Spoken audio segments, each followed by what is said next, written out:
Okay, this video is what are the best jobs for a young man?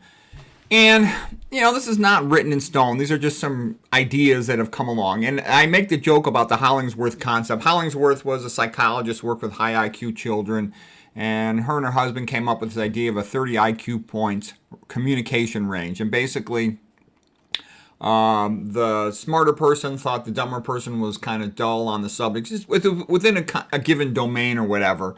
And the less informed person in that domain thought the more informed person was kind of weird, autistic, or a pain in the butt. And I'm kind of joking with that, but that's a little bit of a joke in my family. Whenever, people say I'm being stupid, weird, or autistic, I just tell them, we have a Hollingsworth problem. They don't get it.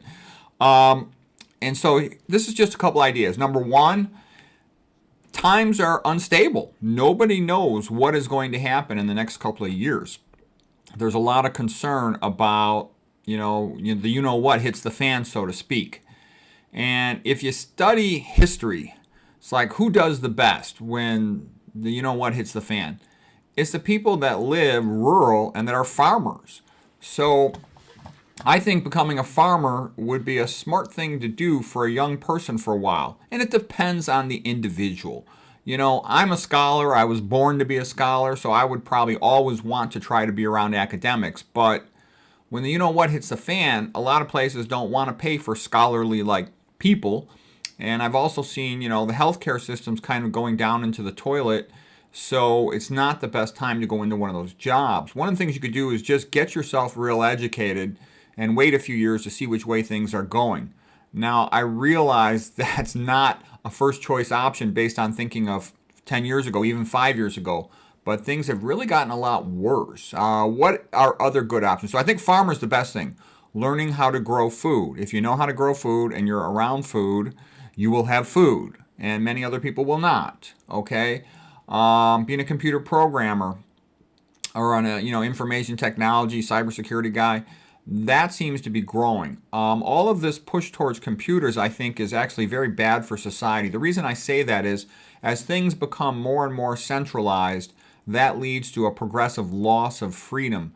And Michael Crichton, the great writer, the guy who wrote Jurassic Park and a whole bunch of other great books, he pointed out that he thought the shopping malls and the internet were a very bad thing for society because everything kind of becomes generic, standardized, centrally controlled, and that ends up being much worse for the individual citizen. What builds freedom and prosperity for citizens is to have, separate individual lives where they can prosper rather than being controlled by monopolies that play games to control them and pay them less and take away their freedom. Security guard is going to be, I think, a good job. With the open down south, the rate of crime type problems is going to go through the roof. So there's going to be more and more need for people to hire security guards. So that will be a way to have a job and have good social contacts. I think being a priest or a pastor could be a good job. The reason I say that is, even though I like the Catholic religion better than the Protestant versions allow you to get married, which is obviously a nice thing, or to have a girlfriend at least. So I would like that. And most priests and pastors, in my experience, are really intellectual lightweights. So if you are a smart person, your heart's in the right place, and you really want to help people, you could probably advance pretty quickly in those areas because more and more people are going back to religion because they realize, secular life, atheistic Darwinism, it's not good. It destroys the individual. It destroys the average man. So there's going to be a big religious return revival type thing. And so I think there's going to be more and more persons in religious communities. And the smaller ones, I think, are going to be the good ones. I actually think there's going to be bad things coming out of religion in an indirect way. What I see right now is a lot of what I would call fake Christians. These are celebrities who claim they're becoming Christians, and I think they're sort of like Pied Pipers, and what they're going to do is they're going to talk everybody into getting some app on their cell phone, and the app on their cell phone is going to be used to track them, and that tracking is not going to be for good purposes. It's going to be used against the interest of those people.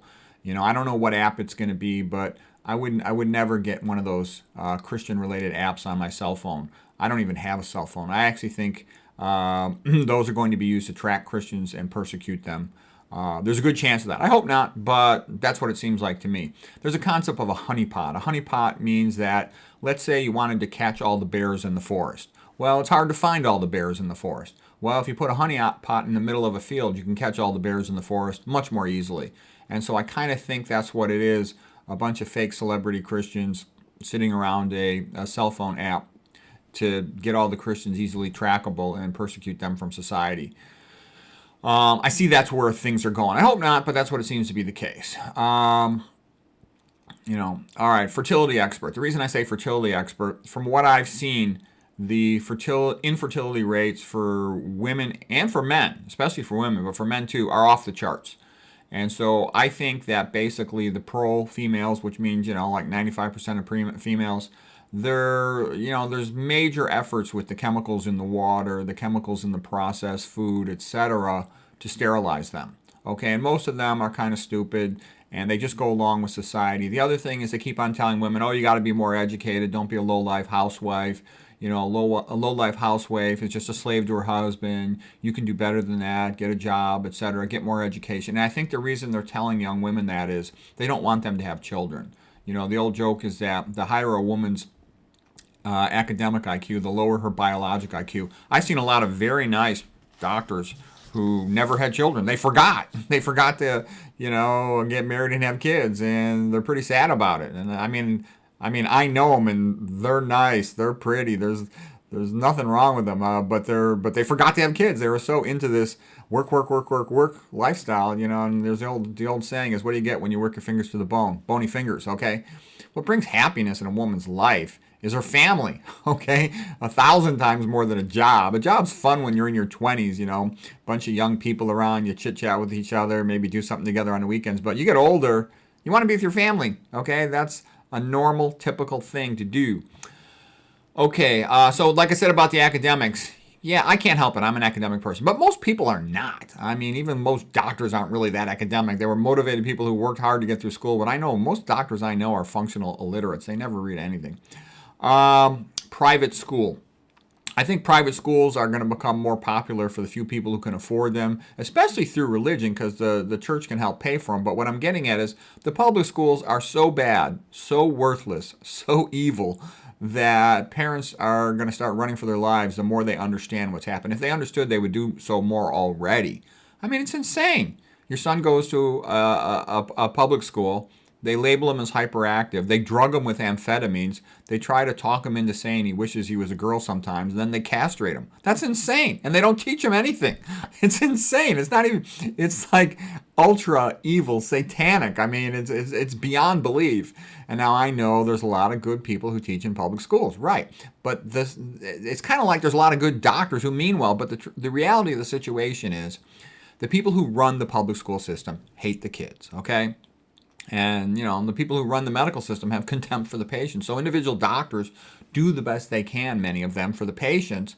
But you can only do so much when the system is stacked against the client, okay? You don't get paid in conventional medicine for teaching the patient about nutrition, but it's the most important thing they can learn. You don't get paid for teaching a public school student study skills. I can tell you, I've never in my entire life met a single child that had been taught study skills in grade school or high school. Okay, and a few of them learn some in college when they take a class in it, if they're lucky enough to have a class offered. But what I'm saying is that should be the first thing taught to kids, let's say in, 6th grade, 7th grade, 8th grade. It should be required every year, okay? But they never teach it because the reality is the public schools are like mind control of the pros to teach them to be, low paid, minimum wage, incurious, illiterate, functionally illiterate employees, all right? That's what it's designed for. Imagine you were a billionaire. Would you want, these pros competing with your children? No way. Stick them in a public school, keep them stupid, make them easy to control. All right. The next thing is electricians, heating, air conditioning type stuff. What I mean by that is I think there's going to be a lot of demand for fix-it guys. If you're a guy and you know how to do stuff that most people don't know, that's valuable. If you can fix the electronics in their house, keep their heater running, their air conditioner running, and just have general electronic knowledge of houses and wiring and stuff and generators, backup generators,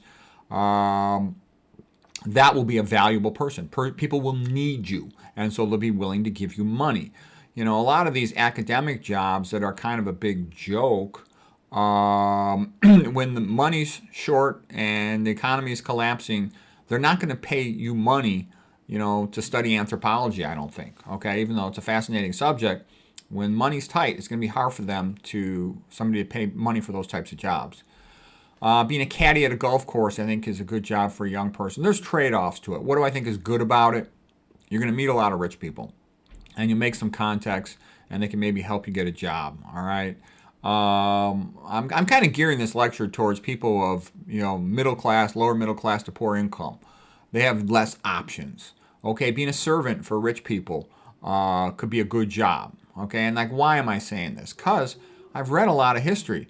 And America is moving towards that type of society. The middle class is being destroyed in the United States. The middle class is going bankrupt. I see more and more families where, you know, the children, each generation is progressively worse off. It used to be that, you know, grandpa and grandma were poor, and then each generation worked itself up economically. Now it's going in the opposite direction. And when you have a lot of, you know, you have a wealthy aristocratic population and you have tons and tons of poor people, being a servant in a house for rich people is a good starter job. Okay, you make contacts and they can help you get into different spots in life. I do think that a lot of the traditional academic university jobs are much, much worse than people realize, and they're going down into the toilet. I hope that doesn't continue. And like I said myself, if I had to do it all over again, I know I would probably end up in academics, where I would have liked to have been a wrestling coach. So there are good things about it, but there are bad things about it. I'm not going to go into it all right now, but I can just tell you it's much, much, much worse than it used to be. 1,000 times worse. Things might get better, and I actually think some things might get a lot better in a couple of years, but I think they're going to get a lot worse before they get better. So what I'm also saying is you might want to take a couple years just to educate yourself and maybe learn, you know, survival skills. Like I even mentioned here, being a park ranger, being a survivalist. Learn about camping, learn about running generators, learn about how to survive in the wild. All this stuff.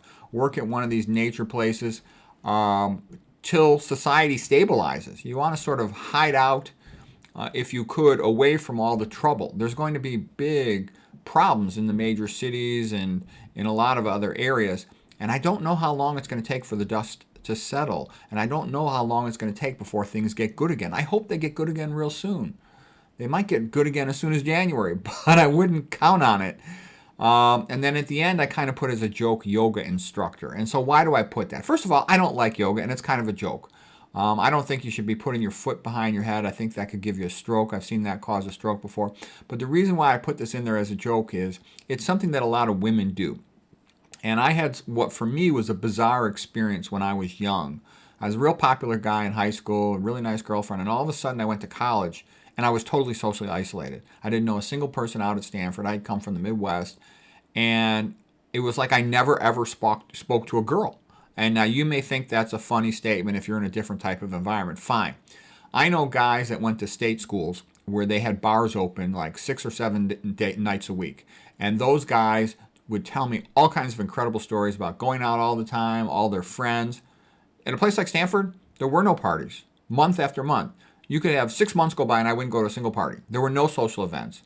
I only had one potential girlfriend, and she laughed in my face at Stanford. I, got back a little bit with my high school girlfriend, 2 different ones at different times. But basically, it was so socially isolated, it was unbelievable. And then I went to med school, and it was in like a ghetto neighborhood. There were 0 social events, and most of the kids were local, so they would all go home on the weekend. I didn't know anybody, hardly.